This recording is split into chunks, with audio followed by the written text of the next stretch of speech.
എല്ലാവർക്കും നമസ്കാരം. ഇന്ന് ലോക പുസ്തക ദിനം. എല്ലാവർക്കും പുസ്തക ദിനാശംസകൾ നേരുന്നതോടൊപ്പം ഒരു അപേക്ഷയും കൂടി ഈ പുസ്തക സ്നേഹികളോട് ഇല്ലെങ്കിൽ വായനയെ സ്നേഹിക്കുന്ന ആളുകളുടെ മുമ്പിൽ ഒരു അപേക്ഷയും കൂടി വെക്കാൻ ഞാൻ ഈ സമയത്ത് ആഗ്രഹിക്കുകയാണ്. നമ്മുടെയൊക്കെ ജീവിതത്തെ മനുഷ്യ സംസ്കാരത്തെ എത്രത്തോളം പുസ്തകങ്ങൾ സ്വാധീനിച്ചിട്ടുണ്ട് സ്വാധീനിക്കുന്നുണ്ട് എന്നുള്ളൊരു ചിന്തിക്കേണ്ട വിഷയമാണ്.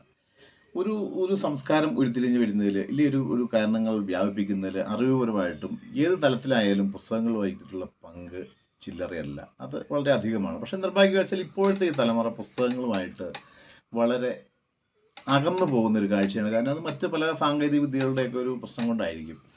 അപ്പോൾ ഈ വായനയെ സംബന്ധിച്ച് വായിക്കുന്നത് ഒരു മാനസിക സന്തോഷവും ഈ അറിവ് വർദ്ധിക്കുന്നതിനും ബാക്കി സാംസ്കാരികപരമായിട്ട് ഉയർച്ച ഉണ്ടാകുന്നതിനും എല്ലാ കാര്യങ്ങൾക്കും വായന, വിശാലമായ വായന, എല്ലാത്തരം പുസ്തകങ്ങളും വായിക്കുന്നത് വളരെ നല്ല കാര്യമാണെന്നുള്ളൊരു അഭിപ്രായമുള്ള വ്യക്തിയാണ് ഞാൻ. അപ്പോൾ ഇപ്പം ഞാൻ വെക്കാൻ പോകുന്ന അപേക്ഷ എന്ന് പറഞ്ഞാൽ എൻ്റെ ഈ നാട്ടിലെ ഒരു പ്ലാസ ലൈബ്രറി എന്ന് പറയുന്ന ലൈബ്രറി വളരെ നല്ല രീതിയിൽ പ്രവർത്തിച്ചിരുന്ന ലൈബ്രറി ഉണ്ടായിരുന്നു. വർഷങ്ങൾക്ക് മുമ്പ് പോലും കാലങ്ങളായിട്ട് പ്രവർത്തിച്ചിരുന്ന ലൈബ്രറിയാണ്. കുറേ കാലങ്ങളായിട്ട് അതിങ്ങനെ ആരാലും പരിഗണിക്കപ്പെടാതെ കിടന്ന് അതിലുള്ള പുസ്തകങ്ങളും എല്ലാം നശിച്ചുപോയി. അങ്ങനെ ആ ഒരു ബിൽഡിങ് മാത്രം ഉണ്ട്. കുറച്ച് കലാപ്രവർത്തനങ്ങൾ, ഈ കായിക പ്രവർത്തനങ്ങളൊക്കെ വല്ലപ്പോഴും ഓണോ വിഷുവൊക്കെ വരുമ്പോൾ ചെയ്യുന്നുള്ളതൊക്കെ വേറെ ഒരു കാര്യമാത്രമായ പ്രവർത്തനങ്ങൾ ആ ക്ലബ്ബുകൊണ്ട് നടന്നിരുന്നില്ല, ലൈബ്രറിയിൽ നടന്നിരുന്നില്ല. അങ്ങനെ കാലാന്തരത്തിൽ അതിലുള്ള പുസ്തകങ്ങളെല്ലാം നശിച്ചു പോവുകയും അപ്പോൾ ഈ ഒരു അടുത്ത കാലഘട്ടത്തിൽ ഈ നാട്ടിലെ ചെറുപ്പക്കാരെ അല്ലെങ്കിൽ നാട്ടിലെ ആളുകളെല്ലാം കൂടിയിട്ട് ആ ലൈബ്രറി ഒന്ന് പുനരുദ്ധീകരിക്കാൻ വേണ്ടി തീരുമാനിക്കുകയും അതിൻ്റെ പ്രസിഡൻ്റായിട്ട്, ആ ലൈബ്രറി പ്രസിഡൻ്റായിട്ട് എന്നെ തിരഞ്ഞെടുക്കുകയും ചെയ്തിട്ടുണ്ട്. അപ്പോൾ അതിൻ്റെ പ്രാരംഭ ഘട്ടനങ്ങൾ ആരംഭിച്ച വകയിൽ നോക്കുമ്പോൾ അതിനകത്ത് ഒരുപാട് പുസ്തകങ്ങൾ നഷ്ടപ്പെട്ടു പോയി. അത് പല രീതിയിൽ അവസാനം നഷ്ടപ്പെട്ടു പോയി. ചതിരി പിടിച്ചും അല്ലാതെ പുസ്തകങ്ങൾ കാണാനില്ല, നിസ്സാര കുറച്ച് പുസ്തകങ്ങളേ ഉള്ളൂ. അപ്പോൾ 1000 പുസ്തകമെങ്കിലും കുറഞ്ഞത് ലൈബ്രറിയിലേക്ക് ഉണ്ടെങ്കിലേ അതിൻ്റെ രജിസ്ട്രേഷൻ ഉൾപ്പെടെയുള്ള കാര്യങ്ങൾ മുമ്പോട്ട് കൊണ്ടുപോകാൻ സാധിക്കുകയുള്ളൂ. അപ്പം ഞാനിപ്പോൾ അന്വേഷിച്ച് കഴിഞ്ഞപ്പോൾ പല വീടുകളിലും പുസ്തകങ്ങളുണ്ട്. പലരും ആക്രി വിലയ്ക്ക് ഇതിങ്ങനെ ഒഴിവാക്കാൻ വേണ്ടി ഈ ആക്രി വിലയ്ക്ക് എന്തെങ്കിലും ഒരു വിലയും കിട്ടാതെ, ആ പുസ്തകത്തിൻ്റെ മൂല്യം അറിയില്ല, അവർക്ക് അതിൻ്റെ ആവശ്യമില്ല, അതിൻ്റെ സ്ഥല പരിമിതി മൂലമൊക്കെ നശിപ്പിച്ച് കളഞ്ഞ ആൾക്കാരുണ്ട്.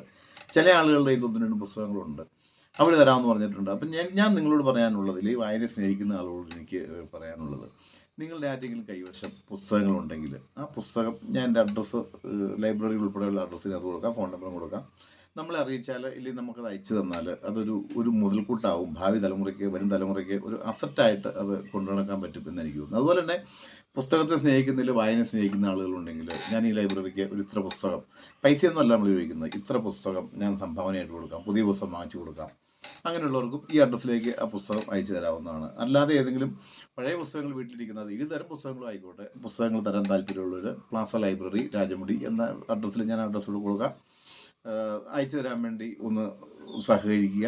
ഇല്ലാത്തവരുടെ ഫോൺ നമ്പറിൽ വിളിച്ചാൽ തൊട്ടടുത്ത പ്രദേശം എവിടെയെങ്കിലുമൊക്കെ ആണെങ്കിൽ നമുക്കത് കളക്ട് ചെയ്യാനുള്ള സംഭവങ്ങളും ആലോചിക്കാം. ആർക്കും പങ്കെടുക്കാവുന്ന ഒരു പുസ്തക ചലഞ്ചായിട്ട് ഒരു സമൂഹത്തിൻ്റെ ഒരു നാടിൻ്റെ സ്പന്ദനമായി മാറാവുന്ന ഒരു ലൈബ്രറി നമുക്ക്, എൻ്റെയൊക്കെ ചെറുപ്പകാലത്തില്ലെങ്കിൽ എൻ്റെയൊക്കെ മുമ്പുള്ള തലമുറയുടെ കാലത്ത് തന്നെ ഓരോ നാടിൻ്റെ സ്പന്ദനം എന്ന് പറയുന്നത് അവിടെ ഒരു ലൈബ്രറിയിൽ ഒരു ക്ലബ്ബ് ആയിരുന്നു. അവിടെ ആയത് കാര്യങ്ങൾ ആ ഒരു ഗ്രാമത്തിൻ്റെ സ്ഥിരാകേന്ദ്രമാകുകയും അറിവുകൾ വർദ്ധിക്കുകയും അങ്ങോട്ടും ഇങ്ങോട്ടും പങ്കുവെക്കപ്പെടുകയും ചെയ്യുന്ന സംവിധാനമാണ്. ആ ഒരു സംവിധാനത്തിലേക്ക് ഈ പ്ലാസ ലൈബ്രറി എത്തിക്കാൻ വേണ്ടിയാണ് ഇതിൻ്റെ പ്രവർത്തകർ ആഗ്രഹിക്കുന്നത്. അപ്പോൾ എല്ലാവരും സഹകരിക്കുക. മാക്സിമം ഒരു പുസ്തകം, എത്ര പുസ്തകം നിങ്ങൾക്ക് തരാൻ സാധിക്കുമോ അത്രയും പുസ്തകം തന്ന് ഈ പുസ്തക ദിനത്തിൽ പ്ലാസ ലൈബ്രറി രാജമുടിയെ പ്രോത്സാഹിപ്പിക്കണമെന്നും സഹായിക്കണമെന്നും ആണ് എനിക്ക് അഭ്യർത്ഥിക്കാനുള്ളത്.